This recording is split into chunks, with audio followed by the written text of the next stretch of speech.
Basic Appraisal Principles, page 190, Unit 3, Legal Considerations.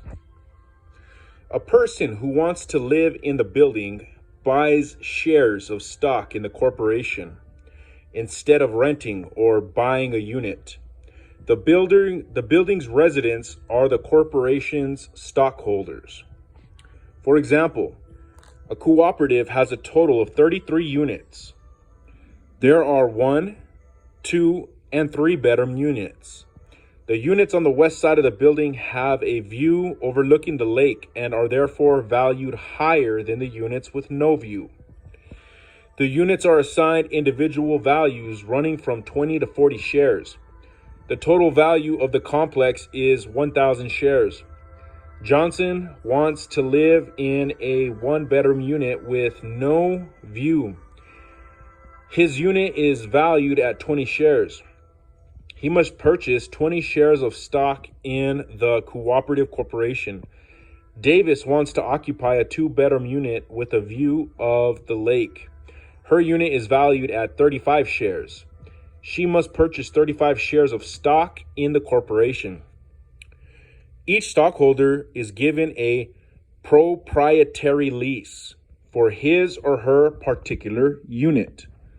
A proprietary lease has a longer term than most ordinary leases and gives the stockholder considerably more rights than an ordinary tenant would have.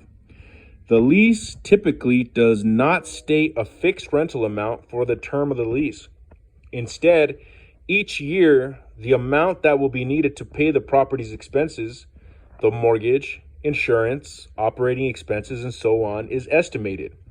Each stockholder is then assessed a share of that amount based on his or her percentage of ownership. For example, in the previous example, Johnson owns 20 shares, which is 2% of the total value of the complex. Davis owns 35 shares, which is 3.5% of the total value of the complex. Johnson must pay 2% of the the property's expenses, while Davis must pay 3.5%.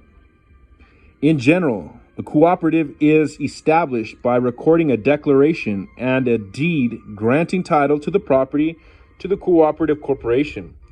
The declaration must fulfill most of the same requirements as a condominium declaration. The corporation that owns the cooperative property is usually the Cooperative Tenants Association, the equivalent of the Unit Owners Association in a condominium. A Cooperative Tenants Association is managed by a board of trustees. The trustees are elected by the members of the association, the stockholders/tenants. A majority of the trustees must be members of the association and residents of the co-op themselves. The association and its board manage the cooperative according to the guidelines set out in the association's bylaws. The board has the power to levy assessments to cover the cooperative's common expenses, such as the cost of maintenance, repairs, and insurance.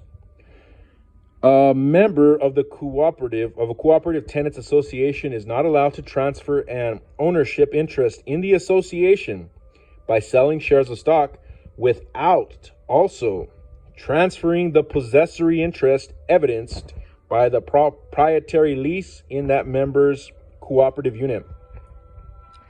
In a typical cooperative, there is a single blanket mortgage on the entire building, and the entire building is assessed as a single parcel for tax purposes.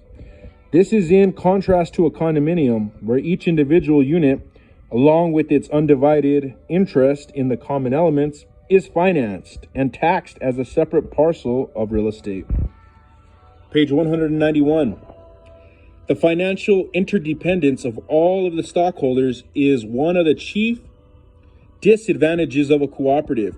If an individual stockholder defaults on that stockholder's individual share of the property's expenses, the other stockholders must make up the difference or run the risk that the entire building could be foreclosed on or sold at a tax sale.